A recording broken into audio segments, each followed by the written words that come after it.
কৈবল্যর নাথ কালিয়া শান্ত জয় জয় জগন্নাথ। কলিযুগরে জগন্নাথ সমুদ্র কূলরে কাহিকি বাস কলে? জগন্নাথ চারি যুগরে অবতার হয়েছন্তি। সত্য ত্রেতয়া দ্বাপর ও কলি। সত্য যুগরে সে কেউ অবতার হয়েছিলে না? সত্য যুগরে সে নৃসিংহনাথ অবতার হয়েছিলে। লক্ষ্মীଙ୍କୁ সেই অবতারে সে বিবাহ করেছিলে। কাহিকি সে অবতার হয়েছিলে না? হিরণ্যকশিপুକୁ মারিবা পাই। বক্ষস্তস্য বিদারয় নিজর নখেই বাৎসল্য মাবেদয়। তাଙ୍କର ନିଜର ନଖ ସାହାଯ୍ୟରେ ହିରଣ୍ୟକଶିପୁକୁ ଜାନୁ ଉପରେ ପକାଇ ତାଙ୍କର ବକ୍ଷକୁ ସେ ବିଦାରଣ କରିଥିଲେ। ସେ ବାସ କରିଥିଲେ ଗଙ୍ଗା କୂଳ ନିକଟରେ। ଗଙ୍ଗା ଜଳ ହେଉଛି ପବିତ୍ର, ତେଣୁ ସେହି ଗଙ୍ଗା କୂଳ ନିକଟରେ ସତ୍ୟ ଯୁଗରେ ନୃସିଂହନାଥ ଅବତାର ହୋଇ ସେ ଜନ୍ମଗ୍ରହଣ କରିଥିଲେ। ସତ୍ୟ ପରେ ଆସିଲା ଆପଣଙ୍କର ତ୍ରେତୟା ଯୁଗ। ତ୍ରେତୟା ଯୁଗରେ ସେ ରଘୁନାଥ ଅବତାର ହୋଇଥିଲେ। ସୂର୍ଯ୍ୟ ବଂଶରେ ଦଶରଥଙ୍କ ପରିବାରରେ ସେ ଜନ୍ମଗ୍ରହଣ କରିଥିଲେ ଏବଂ ଜଣେ ଋଷିକନ୍ୟାଙ୍କୁ ବିବାହ କରିଥିଲେ। ସେ ଋଷିକନ୍ୟା ହେଉଛନ୍ତି ମା ସୀତା। ସୀତାଙ୍କୁ ବିବାହ କରି ସେ 14 ବର୍ଷ ବନବାସ କରିଥିଲେ। ରାମ ଅବତାର କାହିଁକି ନେଇଥିଲେ ନା? ଲଙ୍କାର ପତି ରାବଣକୁ ମାରିବା ପାଇଁ। ତେଣୁ ତ୍ରେତୟା ଯୁଗରେ କୋଦଣ୍ଡଧାରୀ ପ୍ରଭୁ ରାମ ସରଜୁ ନଦୀ କୂଳରେ ସେ ବାସ କରିଥିଲେ। ଅଯୋଧ୍ୟା ନିକଟସ୍ଥ ସରଜୁ ନଦୀ ପ୍ରବାହିତ, ତେଣୁ ସେହି ସରଜୁ ନଦୀ କୂଳରେ ସେ ବାସ କରିଥିଲେ। ତ୍ରେତୟା ପରେ ଆସିଲା ଆପଣଙ୍କର ଦ୍ୱାପର ଯୁଗ।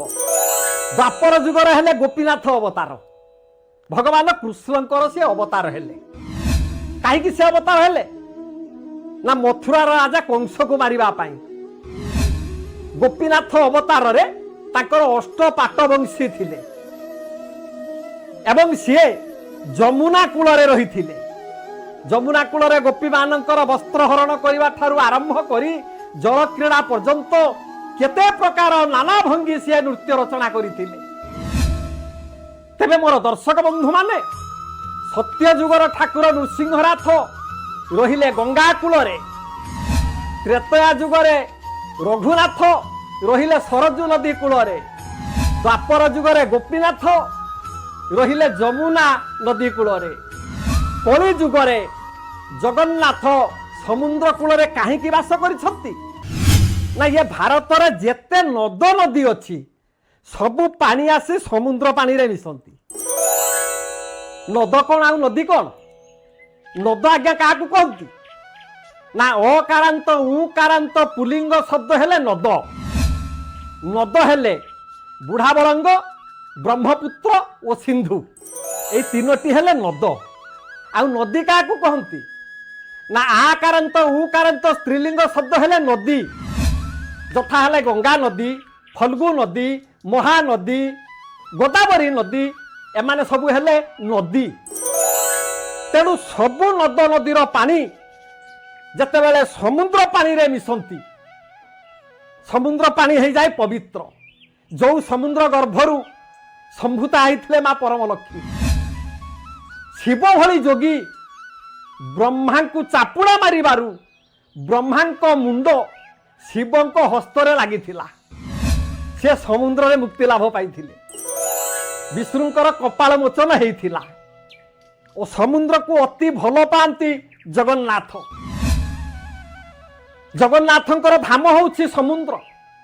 ସେ ସ୍ଥାନରେ ଯିଏ ପହଞ୍ଚେ ସମସ୍ତ ପାପତାପ ଖଣ୍ଡନ ହୁଏ। ତେଣୁ ଜଗନ୍ନାଥ ଧାମ ହେଉଛି ପବିତ୍ର ଧାମ। ସମୁଦ୍ରରେ ଯେଉଁମାନେ ସ୍ନାନ କରନ୍ତି, ବୁଡ଼ ପକାନ୍ତି, ତାଙ୍କ ଶରୀରରେ ସବୁ ପାପ ଧୌତ ହୋଇଯାଏ ବୋଲି ଆମର ଶାସ୍ତ୍ରମାନଙ୍କରେ ଉଲ୍ଲେଖ ଅଛି। ତେଣୁ ଏଇଥିପାଇଁ ଜଗନ୍ନାଥ ମହାପ୍ରଭୁ ସମୁଦ୍ର କୂଳରେ ବାସ କରିଥିଲେ। ହଉ ଆଜ୍ଞା, ଆଜି ପାଇଁ ରହିଲି। ଆଶା କରେ ପରବର୍ତ୍ତୀ ଅଧ୍ୟାୟରେ ଆପଣଙ୍କ ସହିତ ସାକ୍ଷାତ ହେବ। ରହିଲି। ଜୟ ଜୟ ଜଗନ୍ନାଥ।